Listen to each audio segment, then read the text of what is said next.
꼭 참석해 주셨으면 좋겠습니다. 하나님 말씀 함께 보도록 하겠습니다. 시편 23편입니다. 구약성경 시편 23편 1절로 6절까지의 말씀을 교독하도록 하겠습니다.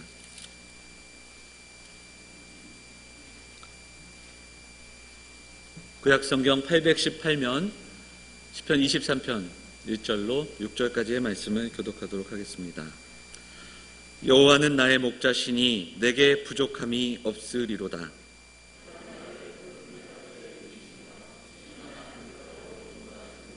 내 영혼을 소생시키시고 자기 이름을 위하여 의의 길로 인도하시는도다.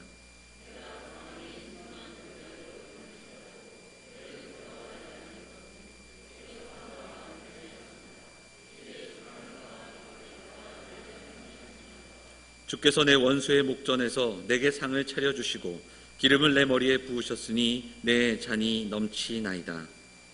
평생의 선하심과 인자하심이 반드시 나를 따르리니 내가 여호와의 집에 영원히 살리로다.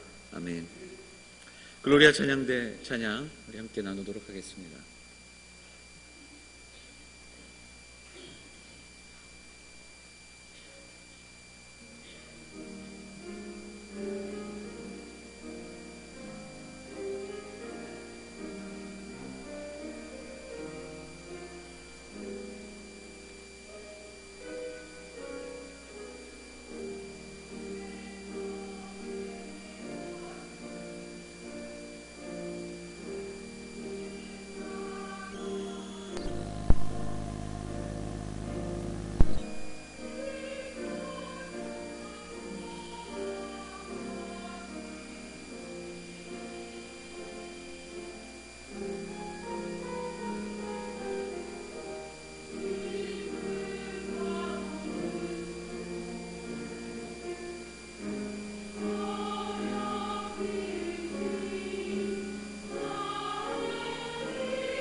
아멘. 은혜로운 찬양 감사합니다.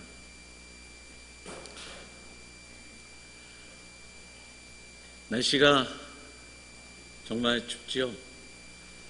추워도 정말 춥습니다. 차마 말을 못하겠어요. 그렇죠? 네. 건강 조심하시고요. 추운 계절 잘 이겨내시기를 바랍니다. 날씨가 이렇게 추운 것은 봄이 온다는 신호이기도 합니다. 봄을 기대하면서 우리가 좀 추위를 잘 이겨낼 수 있으면 좋겠습니다. 건강하시고 추운 몇 주, 이제 한 며칠만 더 우리 고생하면 될 것 같은데요. 서로 좀 몸에 열기를 함께 나누면서 좀 따뜻한 마음으로 이렇게 한 주 한 주를 좀 보낼 수 있으면 좋겠습니다. 우리 옆에 분들 인사하겠습니다. 한 주 동안 평안하십시오. 평안하셨습니까? 이렇게 인사할까요? 네. 네. 마음 같아서 그냥 이렇게 다 모여 앉아서 그냥 저도 내려가서 예배하고 싶은데 오늘 시편 23편 말씀 너무 우리 잘 아는 말씀인데요. 누구나 그렇겠지만 개인적으로도 너무 사모하고 또 말씀을 통해서 힘들고 어려울 때마다 위로받는 말씀이기에 말씀을 붙들고 몇 주 동안 우리가 좀 이 말씀을 묵상하는 시간을 가지고자 합니다. 오늘은 첫 번째 시간으로 짐을 버리고 떠나는 여행이라는 제목으로 하나님 말씀을 좀 나누도록 하겠습니다. 이사 온 지 제가 한 3주 되어 가는데요. 누구나 그렇겠지만 이사할 때 보니까 정말 쓸데없는 짐이 많더라고요. 쟁여두고 사는 거죠. 구석구석에 왜 이렇게 이렇게 많은지 버리고 또 버려도 또 짐이 많아요. 또 목회자들이 좀 책이 있다 보니까 이삿짐 센터에서 아침에 딱 오시더니 책방 열어보더니 인상을 팍 쓰시더라고요. 어쨌든 우리가 그렇게 가지고 있는 짐들이 많고 한 번씩 좀 정리하지 않으면 참 쌓아두는 그런 그 모습들이 누구에게나 있는 것 같습니다. 여행을 다니면 공항에서 보게 되는 가끔씩 보게 되는 풍경이 있어요. 어떤 건지 아시죠? 무게가 제한이 있잖아요. 그러다 보니까 이곳저곳에서 짐 다시 풀러가지고 다시 챙기고 다시 쌓고 이런 풍경들, 광경을 우리가 좀 많이 보게 됩니다. 특히 이번에도 이제 단기 선교 우리 갈 텐데 김정현 목사님하고 우리 선교팀도 짐 싸는 게 또 중요한 일이 될 겁니다. 수련회를 이렇게 가봐도 마찬가지예요.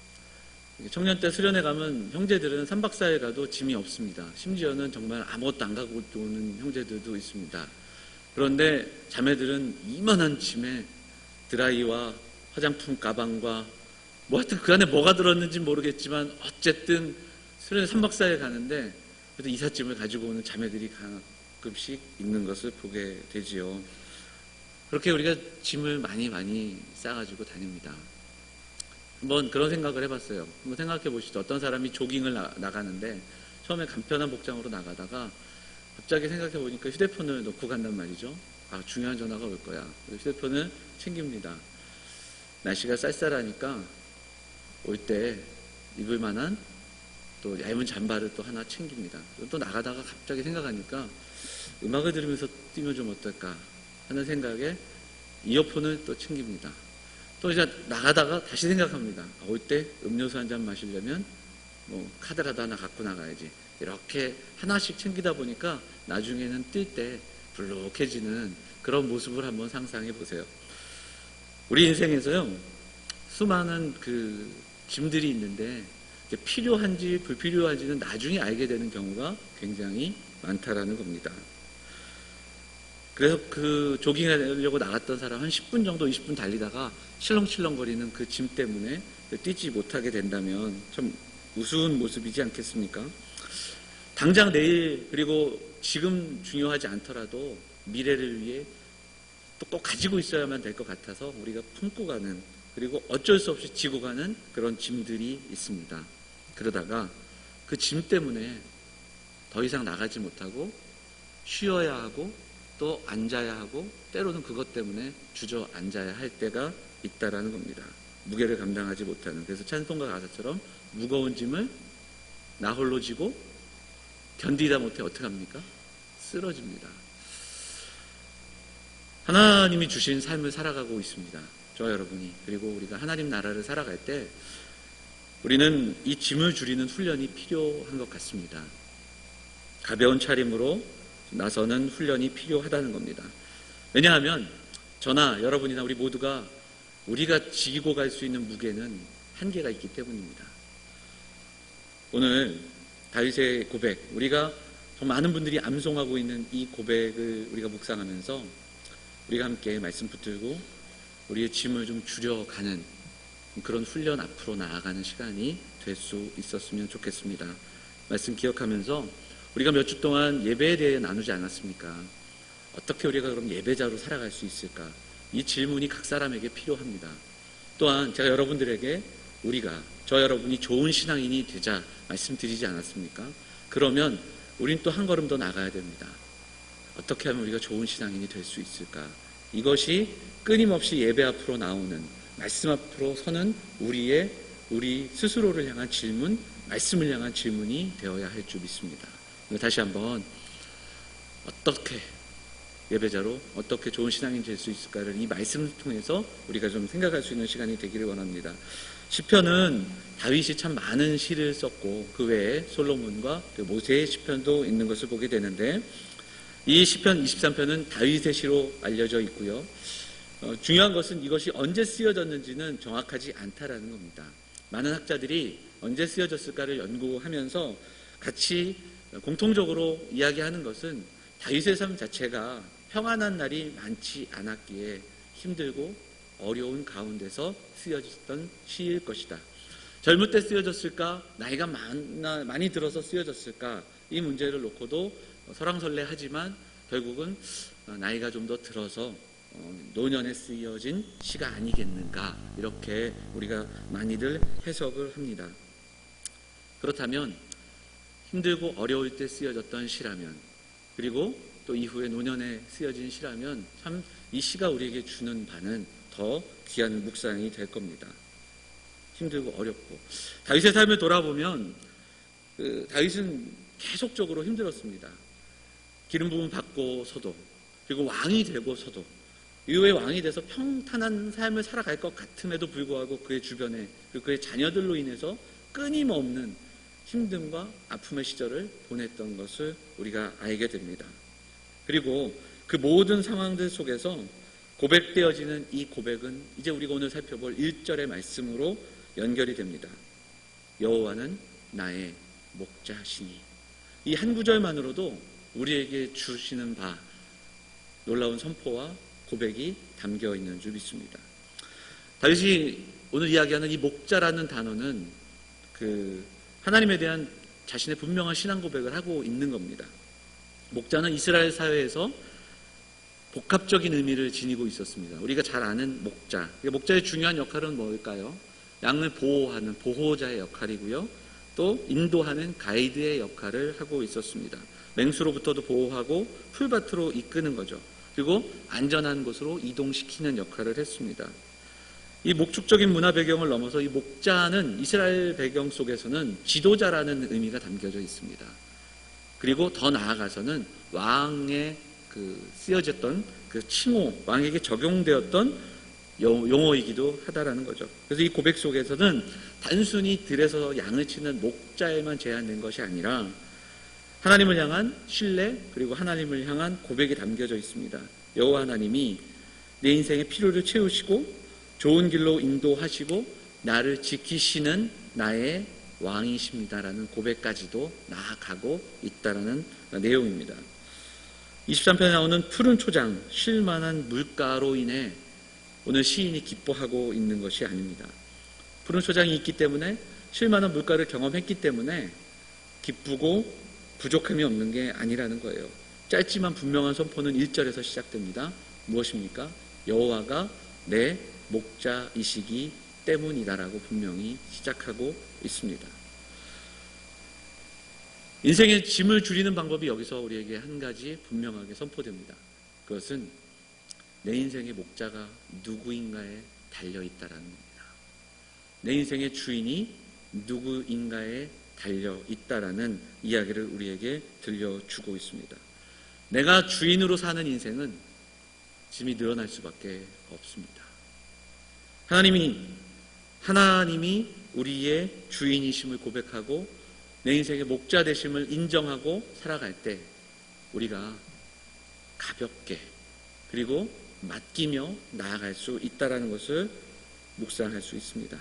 여호와가 나의 목자시니 내가 부족함이 없다 하면서 시작되는 이 시 속에서는 주어가 항상 그가 이렇게 나옵니다. 한글 성경에는 그렇게 나와 있지 않지만 영어 성경만 보아도 한 절 한 절 앞에 he가 꼭 나옵니다. 그래서 그가 하셨습니다. 그가 나를 인도하셨습니다. 그가 먹이셨습니다. 그가 인도하십니다. 다윗의 고백은 내가 아니라 그가 여기까지 하셨다라는 고백을 우리에게 들려준다라는 거예요. 여러분, 우리의 인생의 참된 주인은 누구입니까? 오늘 이 예배 시간에 우리의 마음 속에 우리가 스스로 좀 질문해 볼 수 있으면 좋겠습니다. 누가 내 목자인가? 이건 조금 바꿔보면 내가 무엇에 이끌리며 살아가고 있는가? 이 근본적인 삶의 문제를 우리가 질문해 보아야 합니다. 그래서 시편 23편의 고백처럼 여호와가 내 목자로 되어 주시니, 조금 바꾸면 여호와를 나의 목자로 인정하였더니 여호와가 내 목자시니 부족함이 없더라. 그리고 평안하더라. 그리고 언제나 좋은 길이더라. 옳은 길이더라. 이 고백을 우리가 나눌 수 있을 것입니다. 성도들 신방해보면 모든 가정들 이렇게 봤을 때 이 가정은 참 평안하겠다, 부족함이 없겠다 하는 가정들도 같이 이야기를 나눠보면 힘들고 아픈 일들이 많습니다. 좀 평안해 보여도 또 풍부해 보여도 언제나 우리 각자의 형편 속에 가지고 있는 어려움들이 있더라는 겁니다. 물론 정도의 차이는 있을지라도 누구에게나 갖고 있는 어려움과 또 기도 제목들이 있는 것을 보게 됩니다. 또 이 땅을 살아가면서 겪는 어려움들이 있습니다. 행복해지기 원하지만 쉽지도 않고, 그래서 우리에게는 이 다윗의 고백이 분명히 필요합니다. 그냥 입술로만 하는 고백이 아니라 정말 인정하고 받아들이고 무릎 꿇고 고백할 수 있는 고백이 필요합니다. 여호와가 나의 목자이십니다. 이 고백으로 나아갈 때 다윗이 누렸던 그 행복함 그리고 평안함을 우리도 분명히 누리게 될 줄 믿습니다.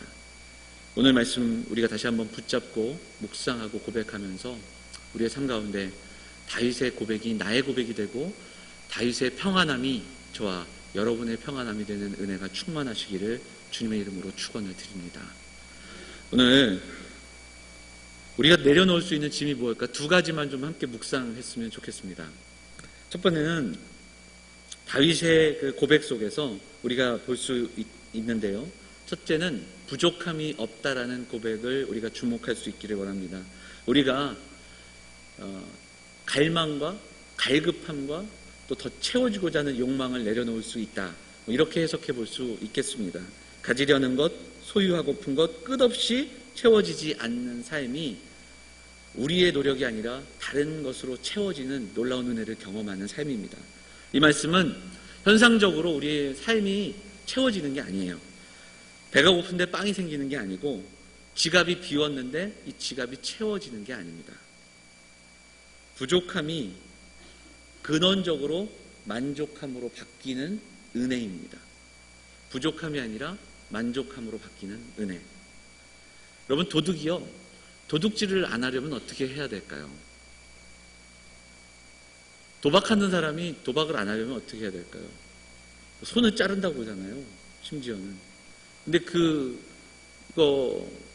만화 웹툰들 보면요, 그런 장면이 나와요. 손을 잘랐어요. 그 다음에 뭘로 해요? 발로 하는 장면이 나옵니다. 발로. 도둑질을 안 하려면, 그리고 도박을 하지 않으려면 근본적으로 지금 내 삶에 만족함이 있어야 됩니다. 참아낼 줄 알아야 합니다. 이것으로도 만족하며 살아갈 수 있어야 한다라는 겁니다. 그런데 결국 부족함이라는 건 끝이 없는 거예요. 그러니까 전에도 말씀드렸지만 광야에서 볼 수 있는 현상이 끊임없이 영어로 표현하자면 니드를 추구하는 겁니다. 원트를 추구하는 거예요. 원트. 내게는 충분히 니드가 있어요. 그러니까 필요한 양이 있는데 우리가 원하는 게 이만큼이니까 이 차이가 항상 우리에게는 뭘로 다가옵니까? 부족함으로 다가오는 거죠. 그래서 하나님이 일용할 양식으로 날마다 채워주셔도 배가 고픈 겁니다. 그리고 또 고기가 먹고 싶은 겁니다. 그래서 그 고기를, 만나를 누군가는 쌓아두고 그것이 그 다음날 썩게 되는 그 일들을 보게 되는 겁니다. 지구상에서도 가장 행복한 나라들, 행복지수가 높은 나라들을 우리가 보면 참 희한하지 않습니까? 보면 이렇게 찾아보니까 푸에르토리코, 콜롬비아, 나이지리아, 비누아투, 이런 듣도 보지 못한 나라들이 좀 있어요. 순위가 제일 높은 거예요. 비누아투는 호주 옆에 아주 정말 보이지 않는 섬나라라고 하더라고요. 그러니까 이 행복지수는 정말 다른 거더라고요. 그러니까 소유가 만족하게 해주고 그리고 또 가지고 있는 것이 행복을 주는 것은 어찌 보면 우리가 살아가는 이 사회가 이 땅이 가지고 있는 문명이 우리에게 하는 거짓말일 수 있습니다. 우리 지난주에도 나눴잖아요. 세상이 우리를 쥐어짭니다. 그래야 행복하다고, 물건을 사라고, 그리고 많이 소유하라고. 그러나 우리에게 그렇게 속삭이지만 우리를 그렇게 세상의 가치로 빚으려고 하지만 그러나 그것은 결국은 탐욕과 그리고 죄성의 뿌리에서 시작되는, 그리고 이것은 결국 어디에서 시작되는가? 하나님의 부재에서 시작된다. 그렇게 우리에게 말씀하고 있다는 겁니다. 하나님의 형상으로 지음받은 우리는 그 하나님의 부재를 다른 것으로 채울 수 없기 때문에 그렇습니다. 하나님의 세상의 것을 많이 가져도 허전한 거예요. 명예와 부를 가져도 허전하고 약이 없으면 잠을 못 자는 사람들이 너무나도 많은 시대입니다. 공황장애라는 그 단어가 언젠가부터는 굉장히 많이들 이야기되고 심지어는 많은 사람을 즐겁게 하는 사람들이 스스로 고백하잖아요. 내게 그런 그 장애가 있다. 그런 모습들이 있다.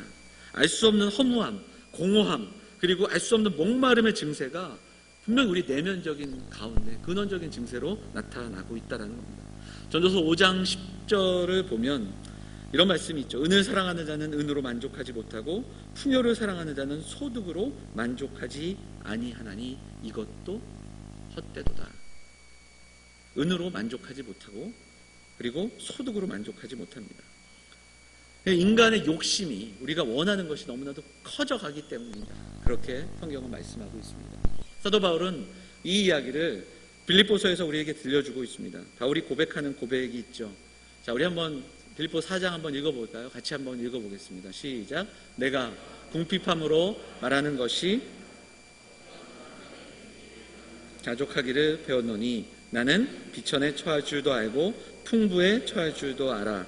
모든 일 곧 배부름과 배고픔과 풍부와 궁핍에도 처할 줄을 아는 일체의 비결을 배웠노라. 내게 능력 주시는 자 안에서 내가 모든 것을 할 수 있느니라. 아멘. 이 마지막 절 때문에 우리는 13절만 이렇게 알고 외우거든요. 내게 능력 주시는 자 안에서 내가 모든 것을 할 수 있다. 이렇게 2절은 참 우리가 잘 아는데 사실 이 말씀은 하나님이 능력 주시면 우리가 뭐든지 할 수 있다. 이렇게 단순한 해석이 아닙니다. 왜냐하면 11절과 12절을 같이 보기 때문에 그래요.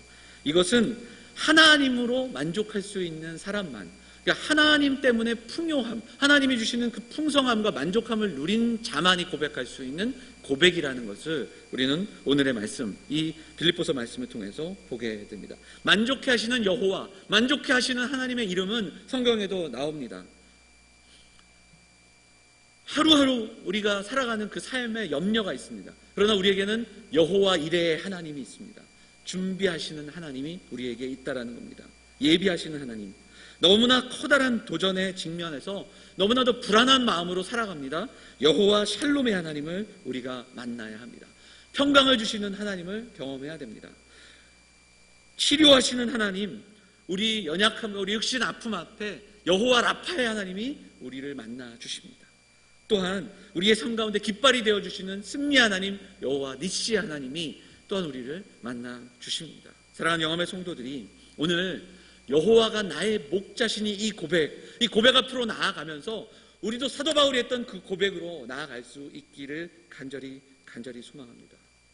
여러분, 우리의 목자 되신 그 여호와 하나님, 그분을 바라보기를 원합니다. 그분이 내 목자 되어주심을 감사하며 살아갈 수 있는 저와 여러분이 되기를 원합니다. 그리고 그분으로 인해서 내 삶에 부족함이라는 단어가 사라지는 은혜를 구할 수 있는 우리 사랑하는 성도들 다 되시기를 간절히 소망합니다. 그래야 우리도 하박국의 고백을 선포할 수 있습니다. 무화과 나무잎이 마르고 포도 열매가 없어도 결국 나는 무엇으로? 여호와만으로 즐거워한다. 이 고백을 우리가 함께 이 땅을 살아가면서, 하나님 나라를 살아가면서 우리가 함께 고백할 수 있는 고백이 될 수 있기를 간절히 소망합니다. 두 번째로, 여호와가 우리의 목자 되어주시기에 우리가 내려놓을 수 있는 짐이 또 한 가지 있습니다. 그것은 무엇입니까? 오늘 4절 말씀 한번 읽어볼까요? 23편 4절 말씀 같이 읽겠습니다. 시작. 내가 사망의 음침한 골짜기로 다닐지라도 해를 두려워하지 않을 것은 주께서 나와 함께 하십니다. 주의 지팡이와 막대기가 나를 안위하시나이다. 아멘. 여기서 우리는 두렵지 않다라는 시인의 고백을 우리가 보게 됩니다. 어디에서요? 사망의 음침한 골짜기입니다. 인생을 살아가면서 두려움과 걱정은 우리에게 누구에게나 있는 단어입니다. 이 걱정이라는 단어를 찾아보니까 어원이 마음이 나뉘어진다라는 뜻이 있습니다. 마음이 나뉘어지는 거예요. 그러니까 걱정의 특징 가운데 하나가 뭐냐? 오늘과 내일을 나눠놓는 겁니다. 오늘을 살면서 우리는 언제를 걱정해요? 내일을 걱정하는 겁니다. 오늘을 살면서 내년을 걱정하는 거예요. 지금 살지만, 그러면 이것이 어떻게 되냐면 오늘을 모든 마음으로 살지 않고 지금 절반의 마음으로 살아가게끔 한답니다. 이게 걱정이 우리에게 주는, 근심과 두려움이 주는 가장 큰 그런 모습이라고 합니다. 지금을 살아가는데, 오늘을 살아가는데 반 마음만 가지고 살아가는 거예요. 그리고 반은 어디 있어요? 내일 가 있다라는 거예요. 소모적인 습관이다, 이렇게도 이야기하지요. 마태복음에 보면 예수님께서 너희 중에 누가 염려함으로 그 키를 더할 수 있겠느냐, 그런 말씀도 묻지 않습니까? 근심과 걱정, 두려움, 그것으로 문제를 해결할 수 없다라는 말씀입니다. 어떻게 두렵지 않을 수 있는가? 여호와가 우리의 목자 되심을 기억하며 그 목자에게 우리의 삶을 내어 맡기고 목자의 음성을 들으며 나아가는 겁니다. 2절, 3절에서 반복되는 말씀이 인도하시는 도다, 하나님이 함께 하시는 도다, 하나님이 앞서 가시는 도다, 이 이야기들이 이 시편에는 반복되고 있습니다. 그냥 우리를 내어 보내시는 게 아니라, 그냥 지켜보시는 게 아니라 앞서 가시고 함께 하신다라고 오늘 말씀은 우리에게 약속하고 계십니다. 목자처럼 덤불을 먼저 헤쳐주십니다. 그리고 길을 잡아줍니다.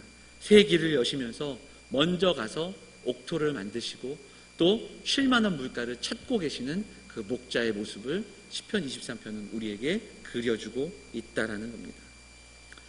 히브리서 4장에 보면 때를 따라 돕는 은혜를 얻기 위해 은혜의 보좌 앞으로 우리가 담대히 나아갈 것이다, 이렇게 이야기하는데, 여기서 때를 따라는 어떻게 우리가 이해하면 되냐면 하나님 보시기에 가장 좋은 때에, 그러니까 하나님이 가장 적합한 때에 우리를 인도하신다라는 표현을 우리에게 들려주고 있다라는 겁니다.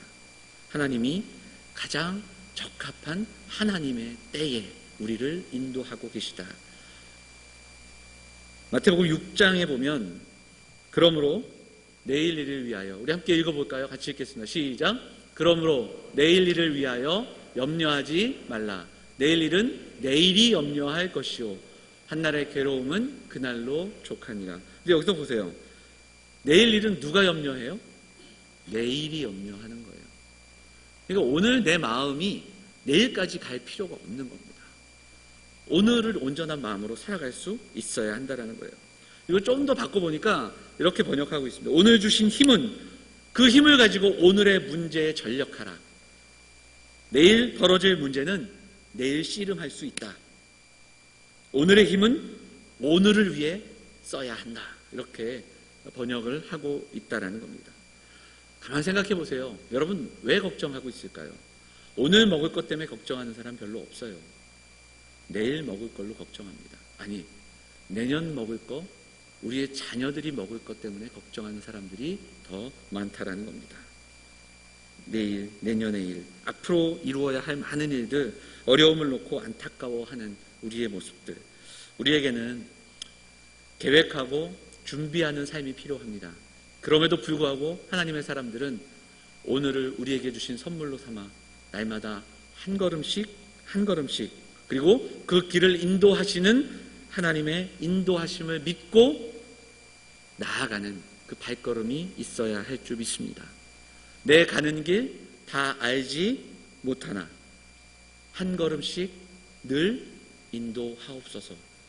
그 찬양의 고백이 우리 사랑하는 영암의 성도들의 고백이 될 수 있기를 간절히 소망합니다. 한 걸음씩 때를 따라 가장 하나님 보시기에 좋은 때에 우리를 가장 좋은 길로 인도하시는 하나님 신뢰하고 믿고 바라보며 우리의 삶을 내어 맡기고 그 하나님을 붙들고 나아갈 수 있는 우리 사랑하는 성도들 다 되시기를 주님의 이름으로 축원을 드립니다. 오늘 본문은 다윗은 부족함이 없다라고 이야기합니다. 두려움이 없다라고 이야기합니다. 그리고 내 잔이 넘친다고 이야기합니다. 그러나 말씀 서두에 이야기했듯이 다윗의 삶은 이렇게 풍요롭고 또 걱정이 없던 때가 없었습니다. 항상 쫓기고 죽음 앞에 놓여져 있고 심지어는 이후에 왕이 된 이후에 아들에게 쫓겨 목숨을 위협받는 그런 삶을 살아갔던 것을 분명히 우리는 기억하고 있습니다. 그럼에도 불구하고 그가 고백하는 이 고백은 무엇입니까? 바로 여호와가 오늘도 나의 목자가 되어 주신다라는 고백에서부터 시작되는 그러한 고백입니다. 목동에서 또 왕이 된 그 다윗이지만 이렇게 고백하고 있는 게 아니에요. 왕이 됐기 때문에 평안합니다. 내가 출세를 했으니 아쉽지 않습니다. 내가 부자가 되니까 이제 부족함이 없습니다. 떵떵거리고 왕이 돼서 권세를 가지고 있으니까 내가 근심이 없습니다. 이 고백 우리에게 들려주지 않습니다. 힘들고 어렵고 오늘을 이렇게 살아가지만 여호와가 나의 목자가 되어주시니 내가 부족함이 없습니다. 내가 근심하지 않습니다. 이렇게 고백하는 진실한 인생의 고백을 우리에게 들려주고 있다는 겁니다. 여호와 하나님으로 인해 만족하는 것, 하나님의 사람들이, 하나님의 백성들이, 우리가 구원받은 하나님의 백성들이라면 우리도 이 고백을 날마다 선포하며 이 노래 부르며 살아가야 할 줄 믿습니다. 우리의 삶 속에 이 노래가 있습니까? 우리의 삶 속에 이 고백이 있습니까? 이 시간 한번 우리의 삶을 좀 돌아볼 수 있기를 원합니다. 우리는 하나님을 만나기까지 결코 우리의 영혼에 만족함은 없습니다. 하나님의 은혜가 우리 삶에 임해야 우리 삶에 하나님의 형상이 회복됩니다. 그리고 구원의 은혜를 경험하고 그리고 그 구원의 하나님을 따라 그 목자 되신 하나님을 따라 살아갈 수 있다는 사실입니다. 오늘도 너무 많은 짐 때문에 힘들고 지쳐서 이 자리에 나오신 성도들이 있습니까? 오늘 이 말씀 붙들고 내려놓을 수 있는 시간 되시기를 간절히 소망합니다. 우리가 이 자리에까지 설 수 있는 것, 지금까지 예배할 수 있는 것조차 하나님의 은혜임을 고백하면서 그 은혜, 측량할 수 없는 너무너무 놀라운 그 은혜 앞에 한 걸음 더 나아갈 수 있는 우리 사랑하는 영암의 성도들 다 되시기를 간절히 소망합니다. 그 옛날에는 그 주보요, 이 주보를 지금처럼 교회에서 인쇄할 수 없었고요. 인쇄소에서 인쇄했잖아요. 그래서 토요일만 되면 교회들이 바빴어요. 인쇄소에 이렇게 그거 전화하고 또 팩스로 보내면서 막 이렇게 주보를 하던 때가 있습니다. 금요일 정도면 이제 주보 내용들을 오가면서 이제 토요일 날 인쇄해서 주보를 받고 그러던 때가 있었대요. 어떤 목사님이 이 시편 23편으로 설교를 하셨나 봐요. 주보가 이제 늦게 인쇄소에 가게 되니까 주보 제목을 봤더니 믿지 않는 그 인쇄소 직원이 좀 뭔가 이상한 거예요. 여호와는 나의 목자시니 이렇게 끝이 나니까 좀 이상하잖아요. 문장이 완성되지가 않으니까 목사님께 전화를 했어요. 제목이 좀 이상한데요. 이게 맞습니까? 여호와는 나의 목자시니? 목사님이 여호와는 나의 목자시니 맞습니다. 진짜 맞아요? 아, 여호와는 나의 목자시니 그거면 돼요. 그러면 충분해요. 그러면서 끊었어요. 그리고 이제 주보가 제작이 됐습니다. 그 다음날 아침에 주보가 탁 나왔어요. 물론 우리는 이제 인터넷으로 미리들 보시지만 주일 아침에 교인들이 딱 와서 주보를 봤는데 목사님이 주보를 탁 보고 처음에는 놀랬다가 씩 웃었어요. 왜 그랬을까요? 여호와는 나의 목자시니 그거면 돼요. 그거면 충분해요. 이렇게 제목이 나온 거예요. 근데 감동이 있던 거죠. 목사님이 너무너무 감동을 받은 거예요. 여호와는 나의 목자시니 그거면 돼요. 그거면 충분해요. 설교 준비하면서 계속 이 생각을 했어요. 그렇구나. 그거면 충분하겠구나. 예전에 대학원 지도교수 하셨던 그 유흥렬 교수님이라는 분이 계셨습니다. 제가 너무 존경하는 분인데 지금 워싱턴에 있는 워싱턴 그 장로교회 담임 목사님으로 가셨는데 수업 때마다 자주 얘기하셨던 게 있습니다. 신학생들, 그러니까 목회자들에게 힘드십니까? 뭐가 그렇게 힘듭니까? 두 가지만 생각하십시오. 예수 그리스도, 죽음. 이 두 개만 생각하면 삶은 단순해집니다. 힘내십시오. 항상 이렇게 이야기하셨습니다. 그렇습니다.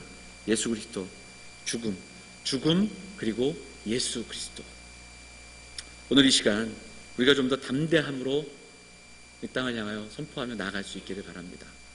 우리의 믿음의 선진 가운데 이렇게 단순하게 살았던 사람들이 있습니다. 오늘 말씀 한 구절만 찾아보고 말씀을 마치도록 하겠습니다. 고린도후서 6장입니다. 고린도후서 6장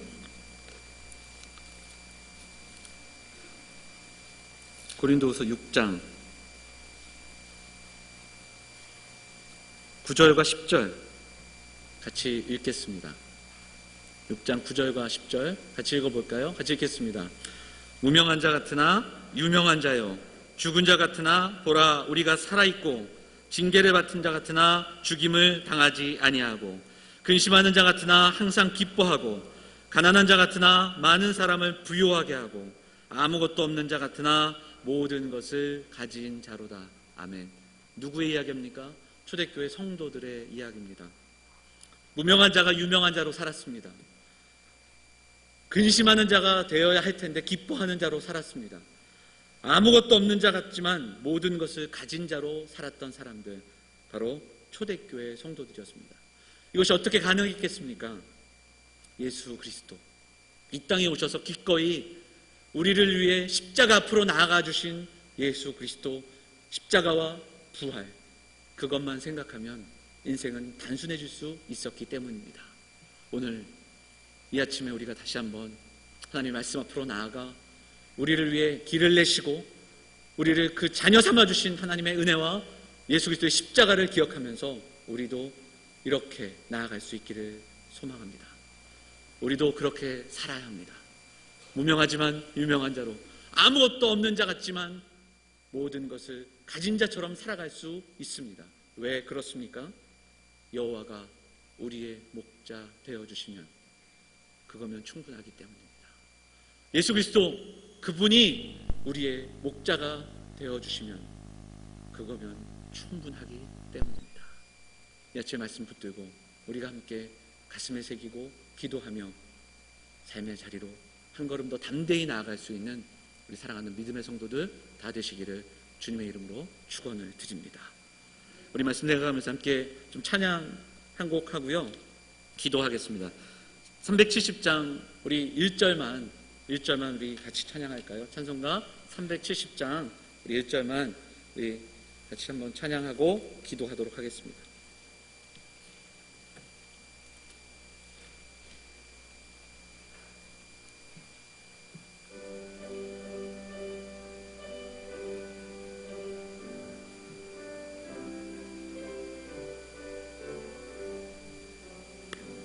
주 안에 있는 나에게 딴 근심이 있으랴.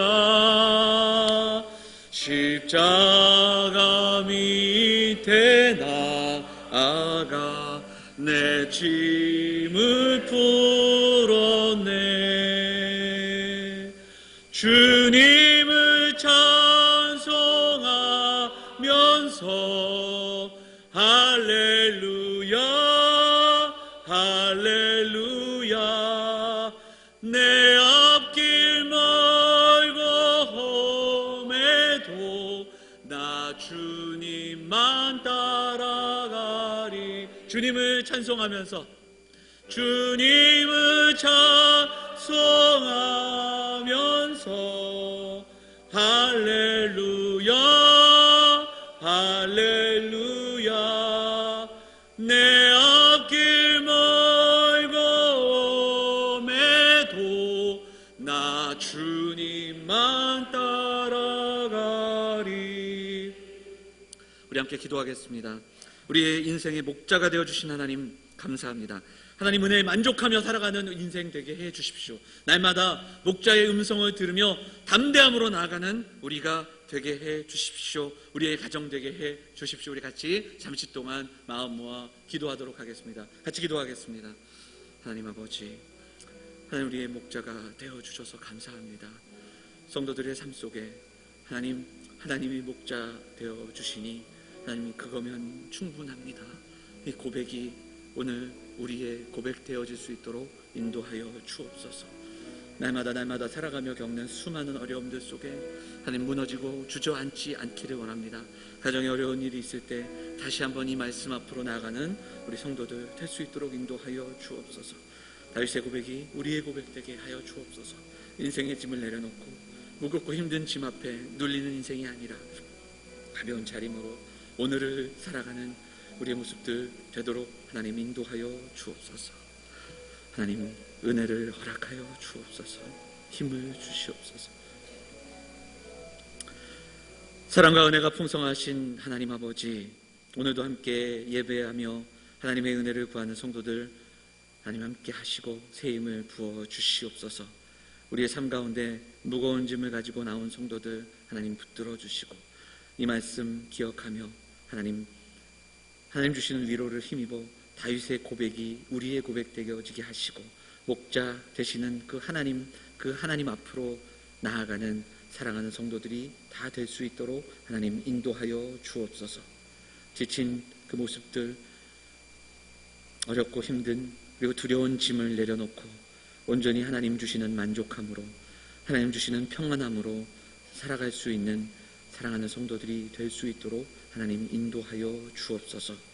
하나님의 전을 사모하며 말씀을 사모하며 이 땅 가운데 우리를 위해 기꺼이 길을 내어주신 예수 그리스도 그분의 사랑과 십자가만을 먼저 묵상하는 성도들이 될 수 있도록 하나님 인도하여 주옵소서. 환우들이 교회에 많습니다. 하나님 이 말씀으로 힘을 얻게 하여 주옵소서. 수술을 앞둔 환우들에게 하나님 담대함을 허락하여 주시고 수술을 하고 또 회복을 기다리는 환우들에게 은혜를 허락하여 주셔서 우리 인생의 목자 되어주신 하나님 그것으로 만족합니다. 그것으로 하나님 나아갑니다. 이렇게 고백할 수 있는 우리 사랑하는 성도들 환우들이 될 수 있도록 하나님 인도하여 주옵소서. 하나님 오늘도 하나님 저희 나와 우리의 마음과 정성을 다해 예배하고 또 예물을 드리고 또 우리의 삶을 드린 성도들을 기억하여 주시고 사랑하는 몸된 교회가 하나님께 드린 그 예물을 감사함으로 또 하나님 주신 지혜로 하나님의 마음으로 이 땅 가운데 하나님의 일들을 잘 감당하는 믿음의 공동체가 될 수 있도록 하나님 은혜를 허락하여 주옵소서. 우리의 삶을 주님께 의탁합니다. 한 주간의 삶을 하나님 붙들어 주시고 어디로 가든지 또한 누구를 만나든지 목자 되신 그 하나님 기억하며 나아가는 사랑하는 성도들 다 될 수 있도록 인도하여 주옵소서. 이 모든 말씀 우리를 권하신 예수 그리스도 이름으로 감사하며 기도하옵나이다. 아멘. 자리에서 일어나셔서